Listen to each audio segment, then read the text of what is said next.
అసలు కళలో పాము కనిపించడం వెనకాల ఒక అర్థం ఉందని మీకు తెలుసా?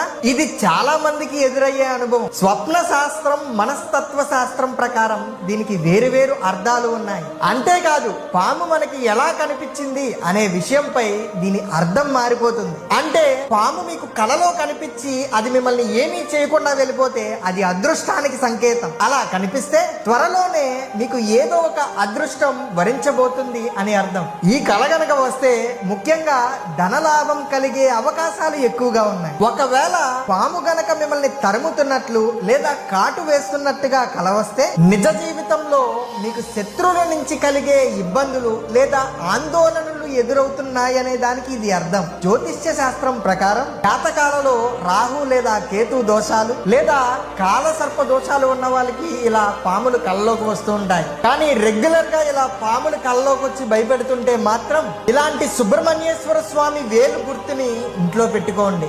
ఇక పాములు మీ కలలో రావడం ఆగిపోతుంది. ఇలా పాము కలలోకి వచ్చిందని భయపడే మీ స్నేహితులందరికీ ఈ వీడియోని షేర్ చేసి ఏం కాదని చెప్పండి. జై సనాతన ధర్మ, జై శ్రీరామ్.